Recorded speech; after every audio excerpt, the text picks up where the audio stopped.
Good morning students. आज हम financial management के एक बहुत ही महत्वपूर्ण चैप्टर रेशियो एनालिसिस अनुपात विश्लेषण को शुरू कर रहे हैं। और जो हम पहला रेशियो ले रहे हैं वो है हमारे पास लिक्विडिटी रेशियो मीन्स तरलता अनुपात। देखिए जो तरलता शब्द है यानी कि लिक्विडिटी, इसका मतलब क्या हो जाता है। तरल का मतलब क्या होता है, हम लिक्विड यानी कि बोल सकते हैं द्रव्य से लेते हैं।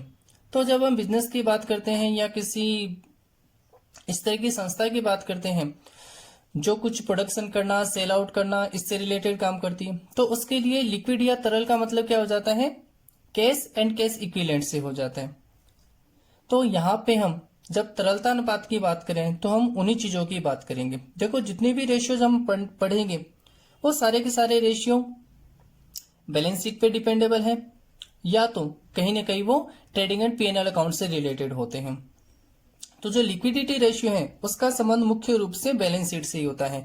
और बैलेंस शीट में भी मुख्य रूप से जो हमारे पास दो आइटम्स है, करंट असेट्स और करंट लाइबिलिटीज, हम केवल उन्हीं के बारे में बात करेंगे। क्योंकि जब हम तरलता की बात करते हैं यानी कि लिक्विडिटी की बात करते हैं तो हमारे पास करंट असेट्स और करंट लाइबिलिटीज ये दो इस तरह की मदें होती हैं जो कि एक तरह से हम मान सकते हैं कि हमारे पास लिक्विड फॉर्म में होती हैं। एक का में भुगतान करना होता है और दूसरे के माध्यम से करना होता है। तो हम यहाँ पे बेसिकली बात किसकी करेंगे, करंट एसेट्स और करंट लाइबिलिटीज की बात करेंगे। तो देखिए तरलता अनुपात है क्या। ये अनुपात किसी संस्था की भुगतान करने की अल्पकालीन क्षमता की जानकारी प्रदान करते हैं। यानी कि थोड़े समय में क्या संस्था भुगतान कर सकती है, संस्था की स्थिति कैसी है, इसके संबंध में यदि हमें जानकारी करनी है तो हम किस तरह कौन से अनुपात या अनुपात के बारे में जानकारी करेंगे, तरलता अनुपात के बारे में जानकारी। ये अनुपात कौन कौन से होते हैं, तो ये अनुपात मुख्य रूप से 3 प्रकार के होते हैं, लेकिन हम यहाँ 2 ही फॉर्म में इसको पढ़ने वाले हैं क्योंकि एग्जाम के पर्पज से यही महत्वपूर्ण है। तो उसमें पहला जो अनुपात हमारे पास आता है वो है करंट रेशियो यानी कि चालू अनुपात। तो देखिए करंट, तो जैसे कि नाम से पता चल जाता है कि हम यहाँ पे चालू जो भी हमारे पास संपत्तियां हैं या जो भी हमारे पास लाइबिलिटीज है हम केवल उनकी बात करेंगे। ये अनुपात संस्था की चालू संपत्ति और चालू दायित्वों के मध्य आनुपातिक संबंध को व्यक्त करते हैं। हमारे पास 2 साइड्स हैं, कौन कौन सी हैं, चालू संपत्ति और चालू दायित्व। तो इन दोनों के बीच में एक रेशियो फाइंड करना है यानी कि एक मैथमेटिकल रिलेशन बनाना है आपको।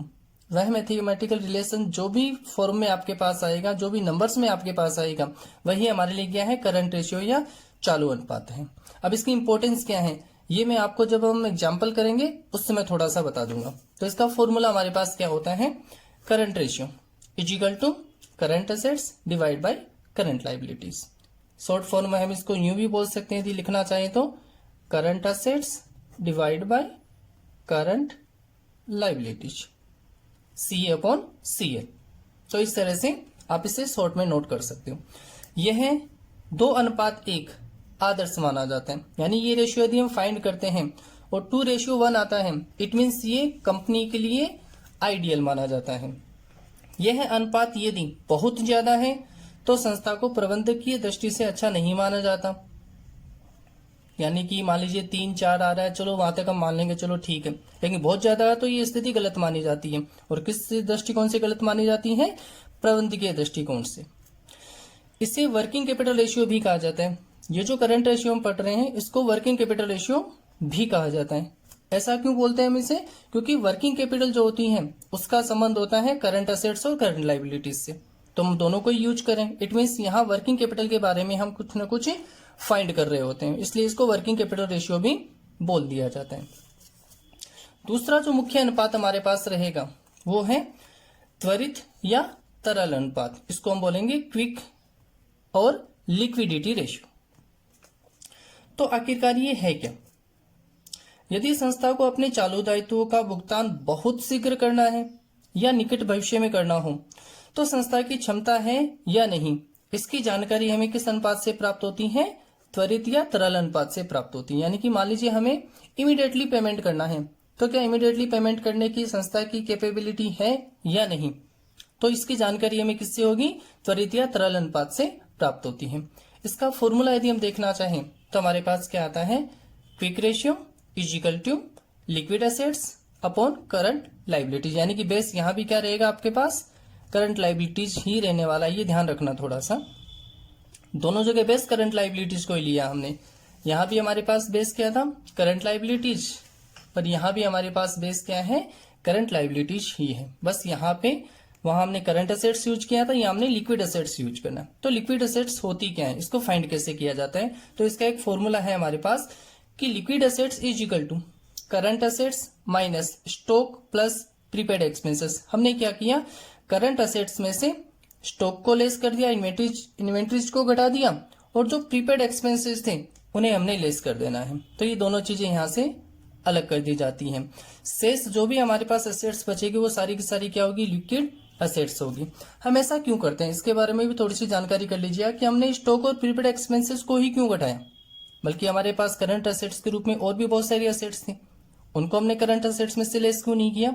तो इसके पीछे तर्क क्या दिया जाता है कि स्टॉक जो होता है उसे आप इमीडिएटली कैश में कन्वर्ट नहीं कर सकते, हो सकता है उसमें थोड़ा सा वक्त लग जाए।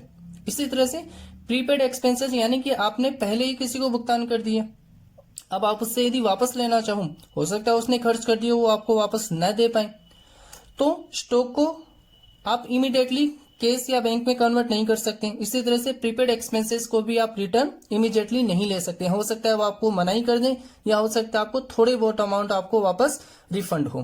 तो इसलिए इनको हमने यहां से हटा देना है, इनको हमने क्विक एसेट्स में इंक्लूड नहीं करना है, बाकी क्विक एसेट्स में इंक्लूड हो जाते हैं। जिस तरह से करंट रेशियो 2:1 आइडियल माना गया था, इसी तरह से जो लिक्विड रेशियो है वो 1:1 ये आइडियल माना जाता है। यानी कि ये यदि आपके पास रेशियो आता है, इट मीन्स ये कंपनी के लिए, संस्था के लिए एक अच्छी स्थिति मानी गई है, एक आइडियल स्थिति मानी जाती है। तो इस तरह से ये दो रेशियो हमारे पास हैं। अब इन दोनों रेशियो को हम एक एग्जाम्पल के थ्रू कहीं ना कहीं समझने की कोशिश करेंगे कि इन दोनों रेशियो को किस तरह से इंप्लीमेंट किया जाता है, यदि हमारे पास एग्जाम्पल या फिर क्वेश्चन आता है एग्जाम में। तो देखिए यहां पे मैंने एक एग्जाम्पल सेट किया है। एग्जाम्पल क्या, हमारे पास एक बैलेंस शीट का फॉर्मेट है। बैलेंस शीट का फॉर्मेट आप लोगों को पता ही होता है, एक तरफ लाइबिलिटीज होती हैं एंड अदर साइड एसेट्स होती हैं। तो लाइबिलिटीज में मैंने कुछ आइटम्स लिए हैं और एसेट्स में मैंने भी कुछ आइटम्स शो किए हैं। तो मैंने जो आइटम्स लिए हैं उनमें एक तो है शेयर कैपिटल, जिसका अमाउंट मैंने 1 लाख रुपए दिखाया है। रिजर्व 50,000 रुपए से, प्रॉफिट एंड लॉस अकाउंट 50,000 रुपए से, क्रेडिटर्स 45,000 रुपए, बिल्स पेएबल 25,000 रुपए, बैंक ओवरड्राफ्ट 30,000 रुपए। इसी तरह से एसेट साइड में मैंने कुछ एसेट्स लिए जिसमें फिक्स एसेट्स 1 लाख रुपए से मेंशन किया हुआ है, इन्वेंट्रीज यानी कि स्टॉक 50,000 रुपए से, डेटर्स 80,000 के, बीआर 20,000 रुपए से, कैश और बैंक 30 और 20,000। तो एक बैलेंस शीट का फॉर्मेट लिया है मैंने, कुछ काल्पनिक मदे ले ली यहाँ पे, बहुत सारे टोटल मैंने यहाँ मेंशन कर दिया, 3 लाख 3 लाख, ये आप लोगों को पता ही है। अब यहाँ पे हम केवल दो ही रेशियो के बारे में बात करेंगे, एक तो है करंट रेशियो और एक है क्विक रेशियो। आपसे एक थोड़ी सी रिक्वेस्ट है, आप अपने पास कैलकुलेटर लेके बैठिए, क्योंकि यहाँ जो अमाउंट्स रहेंगे उनको प्लस करना, माइनस करना, उनको डिवाइड करना है, तो ये सारा आप साथ साथ करते रहो ताकि आपको अच्छे से इनके बारे में समझ आ सके। तो कैलकुलेटर अपने साथ लेके बैठिए। तो यहाँ देखिए सबसे पहले हम करते हैं करंट रेशियो। तो मैंने करना क्या है, मैंने सबसे पहले करंट रेशियो का फॉर्मूला मेंशन करना है। तो फॉर्मूला आपके पास क्या है, current ratio is equal to current assets divide by current liabilities. Short में मैंने लिख दिया इसको करंट CA अपॉन CL। मैंने थोड़ा सा स्पेस छोड़ा है ताकि मैं इसको कैलकुलेट कर सकूं। सबसे पहला काम मुझे करना क्या है, आप लोग भी इसी फॉर्मेट में करोगे तो आपका क्वेश्चन जो है वो बहुत ही बोल सकते हो सुंदर लगेगा, देखने वाले को इंप्रेस करेगा। तो फॉर्मूला, उसके बाद मैंने थोड़ा सा स्पेस ताकि आगे मैं कैलकुलेशन कर सकूं। अब मेरे को करना क्या है, मेरे को यहाँ दो चीजें चाहिए, करंट एसेट चाहिए, करंट लाइबिलिटी चाहिए। तो सबसे पहले मैं इन दोनों को अलग अलग वर्किंग नोट में शो करूंगा या इन्हें फाइंड करके नीचे मेंशन कर दूंगा कि हाँ मेरे पास करंट एसेट इस तरह से इतना अमाउंट आया है और करंट लाइबिलिटीज का ये अमाउंट इस तरह से आया है। तो इन दोनों को शो करने के लिए मैंने यहाँ पे सबसे पहले किया है करंट एसेट्स। तो करंट एसेट्स में कौन कौन सी आइटम्स आ जाएगी, तो यहाँ देखिए बैलेंस शीट आपके सामने है, कौन कौन सी आइटम्स है जो करंट एसेट्स हैं। तो मैं एसेट साइड में आ जाता हूँ। तो देखिए इन्वेंट्रीज ये करंट असेट्स हैं, डेटर्स करंट असेट्स हैं, बीआर कैश एंड बैंक, ये जो पांचों की पांचों मदें हैं आपके पास, ये करंट असेट्स में इंक्लूड होती है। ये आप लोगों को नॉलेज है नहीं है, तो सबसे पहला काम हमारा यही होना चाहिए कि हमें इनके बारे में नॉलेज कर लेना चाहिए। तो ये 5 आइटम्स हमारे पास है करंट असेट्स के। तो मैं करूंगा क्या, जब मेरे को करंट असेट्स की वैल्यू फाइंड करनी है, यानी कि उनका टोटल अमाउंट फाइंड करना है, तो मैं इन 5 आइटम्स को प्लस करूंगा। मैंने क्या किया, current assets is equal to inventories plus debtors plus BR plus cash and plus bank. जो भी अमाउंट मेरे को बैलेंस शीट में दिया गया था वो अमाउंट मैंने यहां मेंशन कर देना है। कितना, 50,000 प्लस 80,000, 20,000 का मेरे पास बीआर था, कैश था मेरे पास 30,000 का, बैंक था मेरे पास 20,000 का। इनको यदि मैं प्लस करूंगा तो कैलकुलेटर आपके पास है, फटाफट इनको कैलकुलेट कर लीजिए। तो जब इनको टोटल करेंगे तो टोटल मेरे पास आता है कितना, 2 लाख रुपए। ये टोटल अमाउंट मेरे पास आ गया करंट असेट्स का। इसी तरह से मैंने करंट लायबिलिटीज भी फाइंड कर लेनी है। तो मैं करंट लायबिलिटीज यदि शो करूंगा तो किस तरह से शो करूंगा उन्हें, तो करंट लायबिलिटीज के लिए मैंने क्या किया, जितनी भी करंट लायबिलिटीज थी मेरे पास उन सबका प्लस करना है। देखिए एक बार बैलेंस शीट में सबसे पहले मेरे पास थी शेयर कैपिटल, ये करंट लायबिलिटीज का हिस्सा नहीं होती। रिजर्व है, पीएनएल अकाउंट है, ये भी करंट लायबिलिटीज का हिस्सा नहीं होते। Creditors, bills payable and bank overdraft, ये तीनों आइटम्स है जो मेरे पास करंट लायबिलिटीज के रूप में है यहाँ पे 45, 25 और 30,000। तो मैंने करना क्या है, सेम पे में मेरे को इन आइटम्स को प्लस कर लेना है। तो current liabilities is equal to creditors plus bills payable plus bank overdraft. 45,000 creditors के, बिल्स पेबल के 25,000 और बैंक ओवरड्राफ्ट के 30,000। टोटल अमाउंट मैंने किया तो मेरे पास अमाउंट आता है 1 लाख। तो current assets 2 lakh, current liabilities 1 lakh. अब ये दोनों जो मैंने अमाउंट फाइंड किए हैं, इन अमाउंट्स को मेरे को फॉर्मूले में सेटअप करना है केवल। तो करंट असेट्स कितने की थी आपके पास, 2 लाख रुपए, divide by current liabilities 1 lakh रुपए। मैंने कैलकुलेट किया तो मेरे पास रेशियो आ गया 2:1।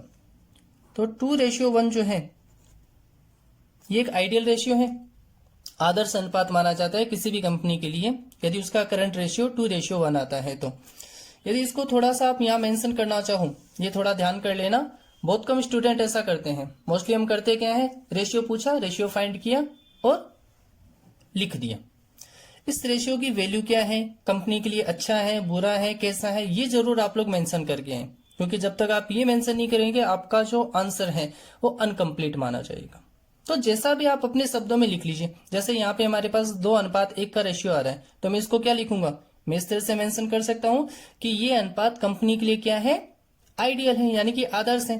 तो ये कंपनी जो है ये अपने जो अपने जो करंट लायबिलिटीज है उनका भुगतान बड़ी आसानी से करने की स्थिति में है। तो हम ये बोल सकते हैं कि इसकी चालू रेशियो के अनुसार इसकी जो अल्पकालीन शोधन क्षमता है वो अच्छी है। तो ये चीज आपको अपने शब्दों में लिख देनी है, इतना कुछ नहीं है कि एक पार्टिकुलर वे में लिखो, जाके जैसा भी आपसे बनता है वैसा लिख देना है, लेकिन लिखना जरूर है ताकि आपका आंसर औरों के आंसर से अलग हो। तो जो अलग होता है उसी को अच्छे मार्क्स मिलते हैं। अब जो दूसरा रेशियो हम फाइंड करेंगे वो है हमारे पास लिक्विड रेशियो। तो लिक्विड रेशियो फाइंड करना है तो फॉर्मेट में वही यूज करूंगा जैसा कि हमने करंट रेशियो में किया था। सबसे पहला काम हमें क्या करना है, क्विक रेशियो या लिक्विड रेशियो का फॉर्मूला नोट करना है। Liquid assets upon current liabilities. Base यहाँ भी क्या लेना है, करंट लायबिलिटीज को ही लेना है, आप लोगों को ध्यान रखना। स्पेस छोड़ा ताकि कैलकुलेशन कर सकूं। अब मेरे को चाहिए लिक्विड एसेट्स। तो लिक्विड एसेट्स के लिए हमने ऑलरेडी फॉर्मूला जनरेट कर रखा है। Liquid assets is equal to current assets minus, मेरे को करना था स्टॉक और प्रीपेड दोनों को लेस करना था। बैलेंस शीट में मेरे पास प्रीपेड एक्सपेंसेस नहीं है, तो मैं क्या करूंगा, मैं केवल स्टॉक यानी इन्वेंट्री को यहां से लेस कर दूंगा। करंट एसेट्स ऑलरेडी मैंने फाइंड कर रखी है, तो करंट एसेट्स मेरे पास कितनी है, 2 लाख रुपीज। माइनस करूंगा इन्वेंट्री जो कि मेरे पास बैलेंस शीट में 50,000 रुपए मेंशन की हुई है। तो मैंने क्या किया, 2 लाख में से 50,000 को माइनस कर दिया, तो मेरे पास बचा कितना, 1,50,000। ये क्या है मेरे पास, लिक्विड असेट्स है। अब मेरे को फॉर्मूले में आ जाना है वापस। तो लिक्विड असेट्स मेरे पास कितनी आई, 1,50,000 की, और मेरे पास करंट लायबिलिटीज कितनी है, 1 लाख रुपए की। मैंने इनको डिवाइड किया तो रेशियो कितना है मेरे पास 1.5:1।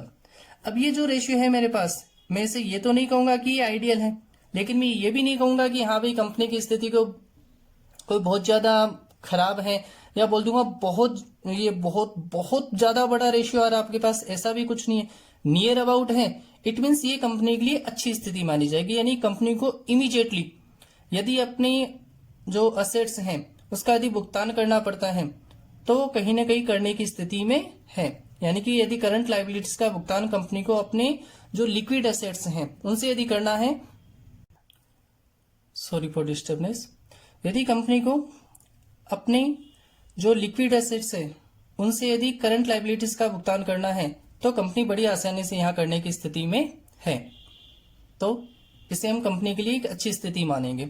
अब देखिए, यदि आपके पास, मैं थोड़ा सा करंट रेशियो की तरफ आ जाता हूं एक बार फिर से,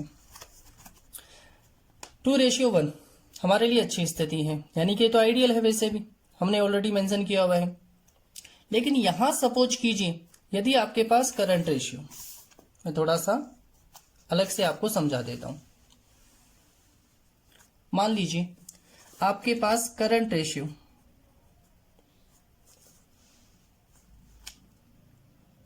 3:1 आ गया।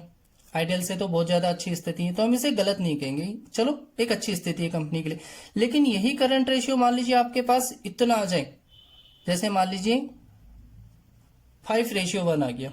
इसका मतलब क्या होता है, हम तो ये भी बोल सकते हैं कि भाई 5:1 है तो कंपनी के लिए और भी ज्यादा अच्छी स्थिति है, यानी कि कंपनी के पास एसेट्स कितनी है 5 के बराबर और लाइबिलिटीज कितनी है 1 के बराबर, तो कंपनी 5 टाइम अपनी करंट लाइबिलिटीज का भुगतान करने की स्थिति में यहाँ पे है। लेकिन ये स्थिति एक प्रबंध के दृष्टिकोण से सोचेंगे तो गलत होगी। क्यों गलत होगी, तो मैं यहाँ आपको बैलेंस शीट में समझा रहा हूँ, ध्यान देना। हमने जब करंट रेशियो फाइंड किया तो क्या किया, हमने करंट एसेट्स ली और करंट लाइबिलिटीज ली। करंट एसेट्स और करंट असेट्स थी, ये लाइबिलिटीज आपके पास, यानी करंट एसेट्स और लाइबिलिटीज। तो करंट एसेट जितनी ज्यादा होगी आपका करंट रेशियो उतना ही ज्यादा आएगा, या यूं बोलूं कि करंट लाइबिलिटी जो है वो कम हो तो आपका करंट रेशियो ज्यादा आ जाता है। लेकिन यदि आपके पास ये वाला जो पोर्शन है ये जैसे जैसे बढ़ता जाएगा रेशियो भी बढ़ता जाएगा, और हम ये अनुमान लगा ले कि हाँ भी रेशियो बढ़ गया, इट मीन्स ये कंपनी के लिए अच्छी चीज है। सोचो आपके पास इन्वेंट्रीज 50,000 की ज्यादा और ज्यादा बड़े अमाउंट में होती, इट मीन्स रेशियो बढ़ता कि घटता, बढ़ जाता। तो ये ज्यादा आपके पास अमाउंट में रखिए, इसका मतलब क्या हुआ कि आप या तो माल बेच नहीं पा रहे हो सकता है आपकी जो सेल्स पॉलिसी है वो कहीं ना कहीं गड़बड़ है, या यूं भी हो सकता है। इसका एक दूसरा जो नेगेटिव इंपैक्ट आता है वो क्या आएगा, आपको स्टॉक को रखने के लिए ज्यादा से ज्यादा खर्च करना पड़ेगा, वो भी ये कंपनी के लिए एक्सपेंडिचर को बढ़ाएगा, यानी कि आपका प्रॉफिट कम होगा। तो इस तरह की चीजें यहां से निकल के आती है। यदि डेटर्स का अमाउंट ज्यादा हो तो भी ये रेशियो बढ़ेगा। तो डेटर्स का अमाउंट ज्यादा होने का मतलब आपकी जो उधार जो उगाही होती है, यानी कि हमने माल उधार बेचा और पैसा वापस लेना, वो जो पॉलिसी आपने बनाई थी डेटर्स के लिए वो कहीं ना कहीं कारगर नहीं है, काम नहीं कर रही है। तो ये अमाउंट जितना बढ़ता जाएगा उसके वो आपके लिए लॉसेबल होगा, क्योंकि जब ये अमाउंट आप रिकवर करने जाओगे तो हो सकता है वो बंदा आपको कंप्लीट अमाउंट न दे, कम दे, या हो सकता है इसके डूबने के चांसेस भी बढ़ जाते हैं। तो ये अमाउंट जितना ज्यादा बढ़ता जाएगा रेशियो बढ़ेगा, लेकिन ये स्थिति कंपनी के लिए क्या है, गलत है। तो इसी तरह से केसिया बैंक आपके पास ज्यादा रखा है, तो केसिया बैंक आपके पास ज्यादा होने का मतलब ये नहीं कि आपके एक सॉलिड एक पोजीशन में हो आप, ये आपके लिए लॉसेबल है। क्यों लॉसेबल, क्योंकि आप इस केसिया बैंक का इस्तेमाल जो कंपनी को प्रॉफिट की स्थिति में ले जाने के लिए कुछ हमें इन्वेस्टमेंट वगैरह करने होते हैं, उनके पर्पज से हम इसका शायद इसका इस्तेमाल नहीं कर पा रहे हैं। ये इस तरह का एक हमारी सोच इसको लेके निकल के आ जाती है। तो ये भी यदि अमाउंट ज्यादा है तो भी हमारे लिए स्थिति गलत आती है। हाँ, जितना चाहिए उतना हो वो स्थिति हमारे लिए अच्छी है। तो ये अमाउंट जितने ज्यादा होंगे रेशियो बढ़ेगा, लेकिन ये अमाउंट बहुत ज्यादा है तो वो प्रबंध की दृष्टि से सही नहीं माना जा सकता। तो आपके पास यदि करंट रेशियो बहुत ज्यादा आ जाता है तो वो स्थिति आपके लिए बिल्कुल सही नहीं मानी जाती, कंपनी के लिए बिल्कुल से सही स्थिति नहीं मानी जाती।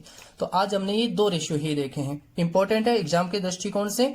एग्जाम में मोस्ट प्रोबेबली इनका क्वेश्चन पूछा ही जाता है, तो आप इनको अच्छे से जरूर तैयार कर ले।